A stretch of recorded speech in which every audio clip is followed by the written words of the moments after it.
지난 6일 전남 여수의 한 요트 정박장에서 특송화고 학생이 현장 실습 명목으로 잠수 작업을 하던 중에 목숨을 잃는 일이 있었습니다.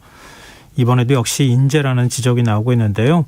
이 되풀이되는 현장 실습생의 산재 사망 사고 어떻게 하면 근절할 수 있을까요? 전국 특송화고 노동조합 최서현 위원장 연결해서 이번 사고의 내막과 재발 방지 대책에 대해 조금 더 자세히 얘기 나눠보도록 하겠습니다. 위원장님 안녕하십니까? 네, 안녕하세요. 네, 일단 고 홍정훈 군이 잠수 작업 도중에 어떤 일이 있었는지 사고 발생 당시 상황을 좀 말씀해 주셨으면 좋겠어요. 네, 여수의 요트 선착장에서 잠수를 하고 요트에 붙어 있는 조개나 따개비 등을 제거하는 작업을 했었던 거고요. 네. 그 당시에는 산소통 장비를 벗고 이제 정비를 하다가 10kg짜리 납벨트를 착용을 해야 되는데 그걸 착용한 상태에서 바다에 빠져서 사고가 난 걸로 보여집니다. 네. 근데 잠수복을 입고 이제 잠수를 했다가 수면 위로 나왔는데 그 납벨트를 제대로 못 풀러서 다시 물속으로 추락을 했다고요? 네, 그런 걸로 이거는 그 당시에 누가 같이 있었던 것들이 아니어서. 근데 지금 그 실습생이잖아요. 현장 네. 실습을 하는 고등학생 신분인데 지금 이렇게 위험한 잠수 작업을 시켜도 되는 겁니까? 네, 말이 안 되는 얘기이기도 하고요. 예. 당시에 정훈 님이 근무 10일차였었던 때거든요. 네. 그래서 그리고 정훈 님이 어쨌건 친구분들 얘기를 들었을 때 물을 무서워했고 잠수 관련 자격증도 없었어요. 그런 현장 실습생에게 잠수 작업 시켰다는 것도 굉장히 말이 안 되는 부분이기도 하고 이게 법적으로도 문제가 되는 부분입니다. 근로기준법 시행령에 18세 미만인 학생에게 금지되어야 하는 항목 중에 고압 작업 및 잠수 작업이 포함이 되어 있거든요. 네. 당시에 정훈 군이 만 17세였고 18세, 19세라고 하더라도 말이 안 되는 자격증도 없는 학생에게 시키는 것도 말이 안 되는데 이런 법적으로도 문제가 되는 부분입니다. 근데 잠수 자격증도 안 가진 학생한테 지금 잠수를 해서 이 요트 바닥에 붙어있는 따개비나 이런 것들을 제거하라고 시켰다는 거잖아요. 네. 또 원래 잠수 작업은 이렇게 아까 현장을 본 사람이 없다고 말씀하셨는데 다른 사람이 없어도 되는 겁니까? 확인해봤을 때 전문가 분들도 이게 생명에 걸린 문제이기 때문에 2인 1조여야 하는 거를 꼭 지킨다고 합니다. 근데 자격증이 없는 학생에게 혼자 이거를 시켰다는 것도 정말 말이 안 되고 현장 실습생은 더군다나 일할 때 현장 지도교사가 같이 있어야 되거든요. 예. 그런 점들도 완전 지켜지지가 않았던 거죠. 누군가 같이 있었으면 충분히 막을 수 있었던 일임에도 이런 것들이 지켜지지가 않았습니다. 근데 고등학교 현장 실습생의 근무 시간은 최대 주 40시간까지라고 현행법상 되어 있다고 하는데요. 네. 그 홍정훈 군은 주중에도 장시간 근무하고 휴일까지 일했다고 하더라고요. 네. 어느 정도 근무 여건이나 상황이 어땠습니까? 충격적인 얘기인데 아침 8시 출근을 해서 9시 퇴근을 했다고 하거든요.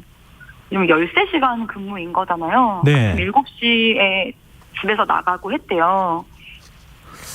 하루 13시간 근무를 했던 거고 예. 전에 이 정훈 학생이 여기서 아르바이트를 한 적이 있는데 이전에 쓰는 주말 알바를 했었던 건데 현장 실습 시작하고 나서는 휴일도 없이 월화수목 금토일 근무를 했다고 친구분들이 얘기를 해줬습니다. 지금 현장 실습생이라고 보기에는 좀 이해가 안 가는 상황인데 네. 지금 업체 측은 어떤 조치를 취했다고 합니까? 업체 측이 어떤 조치를 취했냐고요? 예, 사고 발생 이후에 업체 측은 어떻게 대응하고 어떤 조치를 취했다고 합니까? 그냥 영업을 재개했다고 하는 얘기가 있던데. 네, 저희가 어제 특권호조에서 조합원들하고 같이 여수에 있는 추모 문화제 함께 참여하려고 내려갔었는데요. 네. 갔을 때 확인했던 상황은 이제 정훈 님이 사고가 난 지도 며칠 지나지도 않았는데 요트 사장이 다시 그 요트를 손님 받아서 운행을 하고 있었습니다. 이게 지금 그러면서 이게 잠수 작업은 금지하는데 운행 자체는 할 수 있다 이런 식으로 되어 있다고 하더라고요. 너무 열받는 이게 조사도 제대로 끝나지 않았고 네. 이 정훈이가 죽은 지 얼마 되지도 않은 바로 그 요트를 바로 운행을 한다는 게 너무 말도 안 되는 거 아니냐라고 하는 상황이 어제 상황이었고요. 그래서 정훈이 친구분들하고 같이 그 요트 사장 나와서 정말 무릎 꿇고 사죄해라. 그렇게 해도 부족한 거 아니냐라고 하는 요구들을 엄청 하는 상황이었습니다. 교육부는 재발 방지를 마련하기 위해서 공동조사단을 꾸리겠다. 현장 실습 운영 개선 방안을 마련하겠다. 이렇게 밝혔는데요. 지금 어떤 점들이 가장 문제였다고 보십니까? 또 어떤 점을 가장 시급하게 고쳐야 된다고 보십니까? 당연히 이 요트 사장 구속 수사해야 하고 예. 처벌을 제대로 엄정하게 해야 합니다. 하지만 이게 사장만의 문제가 아닌 거잖아요. 결국 교육부나 고용노동부가 방관한 것이 진짜 문제인 거고 당장 교육부가 이런 현장 실습처 안전 점검을 전체 제대로 실시를 해야 된다라고 하는 얘기를 하고 있습니다. 그래서 현장 실습이나 졸업 후 취업했을 때에도 위험한 일이 있는지 이런 것을 구분하고 노동 차치인 것들을 인식할 수 있도록 학교부터 노동교육도 제도화되어야 하고요. 가장 중요한 건 위험한 노동환경 개선입니다. 노동자를 죽이고 다치는 기업에 대한 처벌이 강화되어야 하고 당연히 이 법을 개정해서 5인 미만 기업도 적용이 되어야 합니다.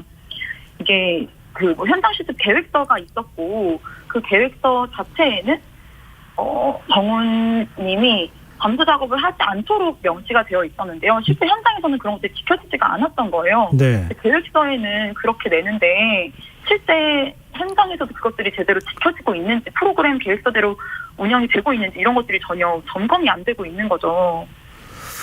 교육부가 오히려 현장 실습 업체 선정 절차를 간소화해서 지금 안전 기준을 낮췄다. 이런 지적도 나오거든요. 이런 지적에 대해서는 어떻게 보십니까?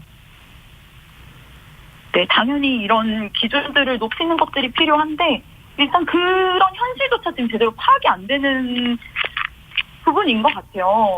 어쨌건 기존의 학습 중심의 현장 실습하겠다라고 하는 내용대로 참여기업, 선두기업 선정했던 건데 네. 지금 5인 미만 사업장에서 프로그램 계획서대로 운영도 하지 않았던 바로 그 요트 업체가 참여기업이었다고 하는 거거든요. 그래서 선두기업보다 낮은 수준의 이런 기준이었겠지만 그게 이렇게 언제 사고가 나서 죽을 수 있는 업체인 거면은 당연히 현장 실습 보내면 안 되는 거죠. 이런 데도 어떻게 현장 실습생 보내서 잠수 작업 맘대로 시키게 만드는 게 말이 안 됩니다. 지난 2017년인가요? 제주의 한 창주 공장에서 현장 실습을 하던 그 이민호 군이 목숨을 잃는 사고가 있었잖아요. 그때 교육부도 그렇고 사회적으로 대책 마련해야 한다. 이런 요구가 굉장히 높았는데 그 다음에도 지금 비슷한 사고가 다시 또 재발됐다는 거죠. 그러니까 네. 규정 자체를 제대로 만들지 않아서 문제인 겁니까? 아니면은 이게 현장에서 규정이 지켜지지 않아서가 문제가 되는 겁니까? 다시 한 번만 질문해 주시겠어요? 그러니까 규정 자체를 네. 이렇게 느슨하게 제대로 만들지 않아서 문제인 겁니까? 아니면 현장에서 규정을 지키지 않아서 문제인 겁니까? 두 가지 다 있다고 보여집니다. 어쨌건 그런 규정들 선두기업이나 이렇게 참여기업으로 현장 실습처를 나눠서 하고 있는데요. 이렇게 선두기업으로 선정되기 위해서는 교사와 노무사들이 사전 실사를 하고 교육청에서 승인하는 과정도 존재를 합니다. 하지만 실제 참여기업 이런 것들이 사전 실사 과정에서 실습 중에 기업 방문이나 노무사가 함께 가지를 않거든요. 그래서 관리가 허술한 거고요. 업체 선정과 관리 과정에서 전문적으로 안전한 곳이 맞는지 이런 것들을 확인할 수 있는 과정이 필요합니다. 고인이 어쨌건 실습한 기업이 5인 미만 사업장이기 때문에 중대재해기업처벌법조차 적용되지가 않았던 곳이에요. 그래서 근데 수학과 학생들 실제 5인 미만 사업장 굉장히 많이 들어가거든요. 그래서 정말 법적 보호 받을 수 없는 업체들로 취업을 가는 거죠. 이런 것들이 다 법적으로 보장이 되어야 합니다. 안 그러면 이게 사고가 멈출 수가 없는 부분입니다. 저희 청취자 K122364781 아이디 쓰시는 분께서요. 문제는 실습생을 값싼 인부로 보기 때문입니다. 교육부는 탁상 행정만 하고 있고요. 이런 지적을 해주셨거든요. 네. 이 지적이 맞습니까? 네. 학생들이 실제 굉장히 많이 하는 얘기들입니다. 결국 우리 자격증이나 뭐나 다 배웠지만 값싼 노동력으로 보내는 거 아니냐. 양질의 일자리가 없다. 이런 이야기들을 하는 거고 그렇게 학교를 통해서 들어오는 실습처들이 그 현장 실습처나 도제 이러는 곳들이 실제 굉장히 열악하고 임금도 다 최저임금이고 비정규직 사업장들이 굉장히 많거든요. 심지어 이제는 정말 안전한 일자리부터 요구해야 하는 상황인 거죠. 현장 실습을 아예 폐지해야 한다는 목소리도 이번에 나오는 것 같은데요. 네. 하여튼 그 부분은 학생들이 원하는 바는 정말 아닙니다. 그거는 저희가 아니고요. 네, 특성화고 학생들 모두 현장 실습을 하고 싶고 그걸 통해서 기술을 익혀서 취업을 나가고 싶은 건데 안전한 현장 실습처가 필요한 부분이지 네. 폐지가 학생들이 원하는 바는 아닙니다. 어제 여수에서 만났던 그 정우님 친구분들도 다 했었던 얘기입니다. 네, 알겠습니다. 네, 저희도 좀 계속 지켜보도록 하겠습니다. 오늘 말씀 고맙습니다. 네, 감사합니다. 네, 지금까지 전국 특성화고 노동조합 최서현 위원장이었습니다.